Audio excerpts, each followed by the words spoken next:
Deep in the southwestern corner of Britain lies a rugged land shaped by wind, salt, and ancient stories, Cornwall.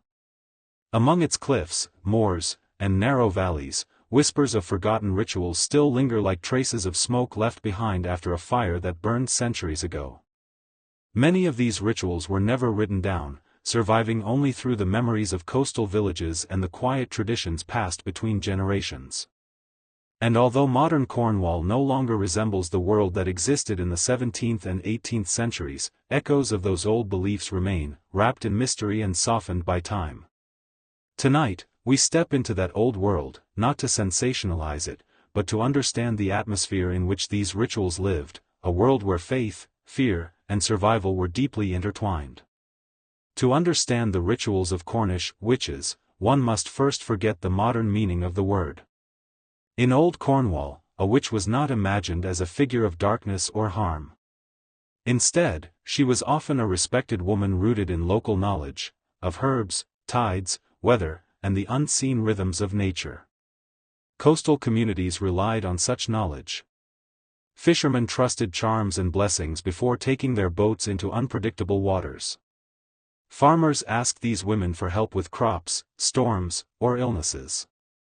Rituals were woven into daily life, not as acts of rebellion but as threads of an old belief system that had existed long before organized religion began shaping the region.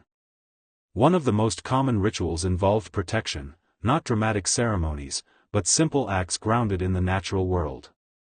In Cornish cottages, families placed small bundles of herbs above doorways or near windows.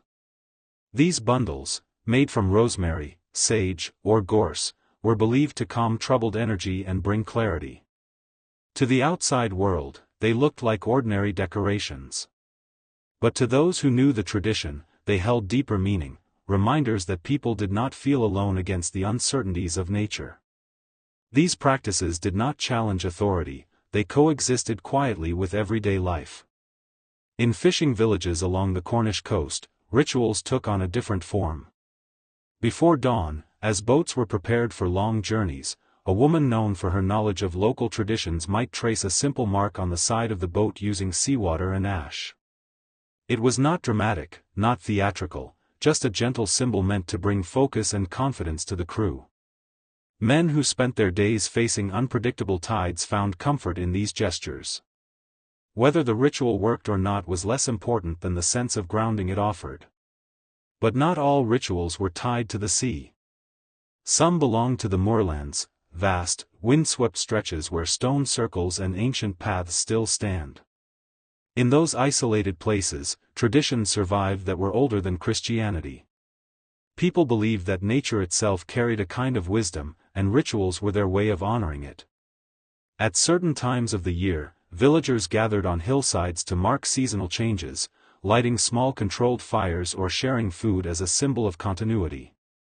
These gatherings were peaceful, communal, and rooted in gratitude rather than fear. Outsiders sometimes misunderstood them, but within Cornwall, they were seen as celebrations of heritage. Cornish rituals were rarely written in books. They lived in gestures, objects, and quiet moments shared between people who trusted one another. Even today, fragments of those customs remain. A charm hung in a cottage. A small stone carried for good luck. A phrase spoken at the beginning of a storm. These traditions no longer hold the same weight they once did, but they continue to reflect the character of Cornwall, a place where history and myth blend together, carried by the wind that sweeps across its cliffs. Many of Cornwall's rituals were quiet, almost private acts, performed not to summon harm, but to restore balance in a world that felt unpredictable. In fishing villages, where storms could erase a livelihood overnight, wise women were often approached for guidance. They prepared protective charms made from simple objects, knotted cords, tiny seashells wrapped in linen, or sprigs of herbs tied with narrow ribbon. These items were believed to hold symbolic meaning, reminders of hope, patience, and resilience. Local families kept them near their doorways or inside wooden chests, trusting that old traditions brought comfort in uncertain times. To outside observers, these practices looked mysterious, but to the people of Cornwall, they were acts of emotional reassurance rather than secret power. One of the most well-known customs was the practice of weather readings on cliff tops. Women who had spent their entire lives watching tides, clouds, and wind shifts could predict storms with remarkable accuracy. Villagers called them weather wives, and although stories later exaggerated their abilities, their real skill came from generations of observation. Before dangerous voyages, sailors often visited them, not with fear, but with respect. A simple nod or quietly spoken phrase from one of these women was enough to influence the timing of a journey. This ritualistic exchange, though subtle, became woven into local culture. It was never theatrical. It was guidance dressed as folklore. Another tradition involved midsummer gatherings around ancient stone circles, particularly those scattered across Bodmin Moor. People believed these places carried echoes of Britain's deep past. These gatherings were peaceful communal events where villagers lit small fires, sang old songs, and walked slowly around the stones in symbolic patterns. The movements were meant to honor memory rather than perform anything dramatic. Children watched with fascination as elders traced lines in the earth or placed small tokens at the base of certain stones. These scenes later inspired myths of secret ceremonies, but in their true form, they were simply expressions of heritage and belonging. Cornwall was also known for its healing wells, natural springs where people traveled seeking relief from hardship or illness. Women often acted as caretakers of these wells, offering quiet moments of reflection to visitors. They tied ribbons on nearby branches, each representing a hope, a wish, or a prayer. This ritual became one of Cornwall's signature customs, beautiful, symbolic, and deeply personal. Over time, travelers from other parts of Britain misinterpreted the ribbons as signs of hidden practices, but locals understood them for what they were, a way to externalize grief, fear, or desire in a gentle, meaningful way. Even the act of storytelling became part of Cornwall's ritual landscape. In cottages lit only by firelight, women recounted tales about the natural world, stories designed to teach caution, kindness, or wisdom. These tales evolved across generations, gaining mystical undertones as each storyteller added her own perspective. Outsiders occasionally mistook these stories for literal beliefs, but they were simply the region's way of preserving its identity. In a land shaped by storms, isolation, and powerful landscapes, storytelling itself became a kind of ritual.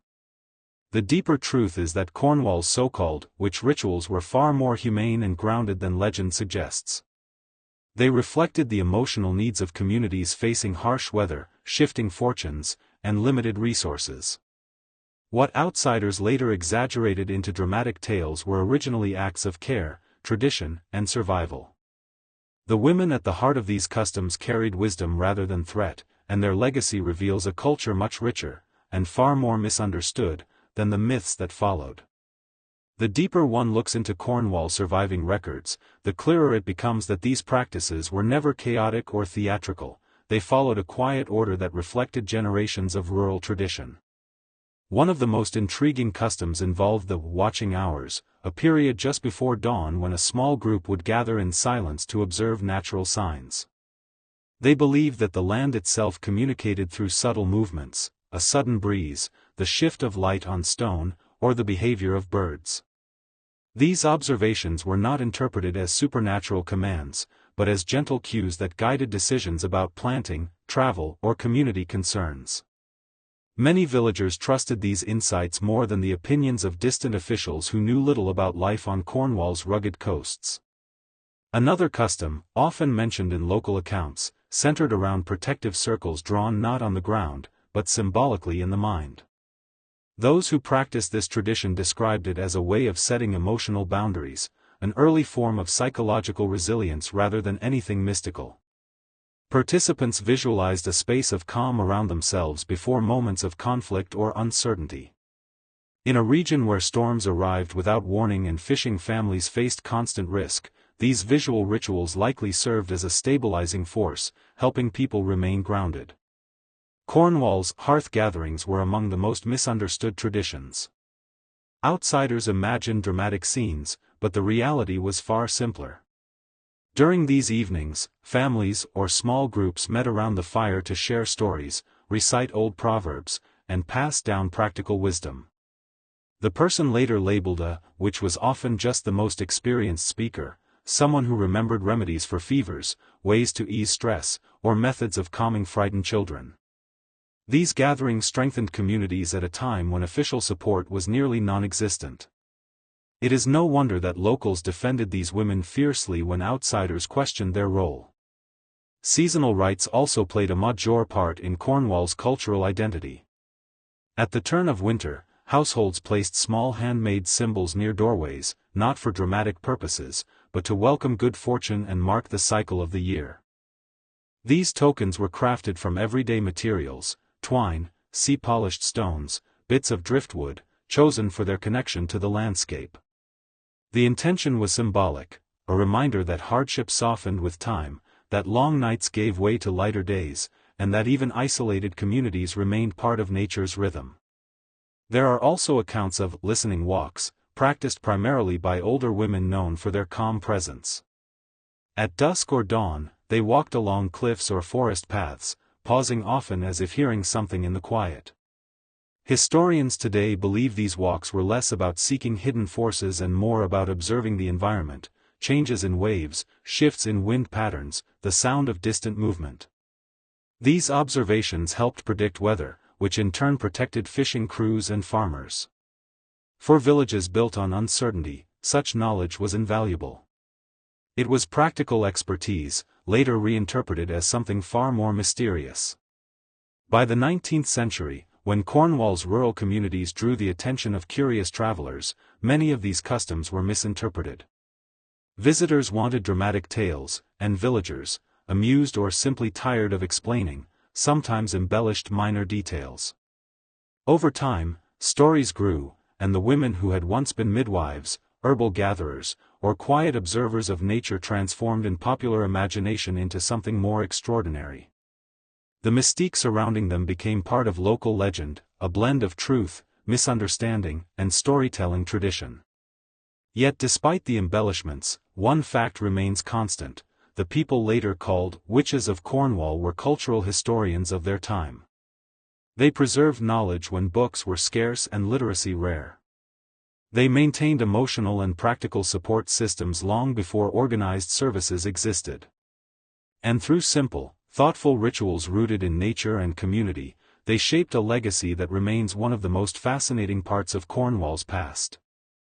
The deeper one looks into Cornwall's surviving records, the clearer it becomes that the women later labeled as witches were rarely figures of menace.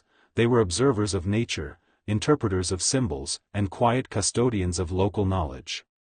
By the late 19th and early 20th centuries, as rural communities modernized, many of these traditions began to fade.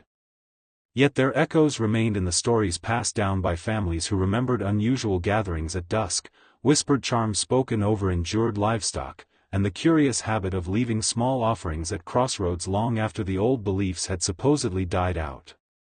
These remnants were not acts of rebellion, they were acts of preservation, carried out by people who feared losing the mysteries their ancestors once lived by. In some coastal villages, fishermen told stories of women who could read the sea, predicting storms more accurately than barometers. They watched the movement of clouds, the direction of gulls, the restlessness of the waves, and from these signs created warnings that often saved lives. Whether these abilities were instinct, intuition, or inherited wisdom hardly mattered, the community trusted them. Yet such trust existed in a delicate balance. Some villagers respected these women, others feared them. And in Cornwall, fear had a way of turning ordinary people into legends. A woman who knew when a fishing boat would safely return might be called gifted one day and suspicious the next, depending entirely on who was telling the story. By the early 20th century, anthropologists and folklore researchers began traveling through Cornwall, documenting traditions that were at risk of disappearing. What they discovered was not a world of dark rituals, but a quiet landscape shaped by symbolism. Charcoal circles on cottage thresholds meant protection from misfortune. Bundles of dried herbs hung near windows suggested a household that valued clarity and calm. Small cups of milk placed outdoors at night implied gratitude toward the unseen forces of nature. These rituals were subtle, often invisible to outsiders, and they existed not to command the world, but to coexist with it. To dismiss them as superstition was to misunderstand the role they played in the emotional life of rural Cornwall. One of the most compelling stories recorded during this time involved an elderly woman from the village of Boscastle, remembered only as Old Grace. Villagers said she could calm disputes simply by standing between two angry men and placing a hand on each of their shoulders. Others claimed she carried a small pouch of herbs she never opened in public but always kept close. When asked about it, she simply said it helped her see people clearly. Whether her influence came from wisdom, reputation, or a quiet personal charisma, no one could say. But long after she passed, people still spoke of her as if she were a keeper of knowledge no book had ever captured. Her life demonstrated something essential about Cornwall's traditions: they were personal, intimate, and deeply human. As modernization reached even the most secluded villages, many of these customs shifted from lived practices to remembered stories. But memory has its own power. People continued to share tales of figures like Old Grace, of rituals performed on moonlit hillsides, of gatherings near ancient stones where silence mattered more than speech. These stories shaped Cornwall's identity, reminding new generations that their land was old, older than kings, older than maps, older than the words used to describe it. And with this age came a sense of continuity, a belief that the past still breathed quietly beneath the soil. Today, when visitors walk through Cornwall's misty cliffs and winding footpaths, they often speak of a strange feeling, something between nostalgia and curiosity, as if the land itself holds unspoken memories. Perhaps this is why stories of Cornwall's so-called witches continue to attract attention. Not because they were figures of fear, but because they represent a connection to a time when people listened closely to the world around them.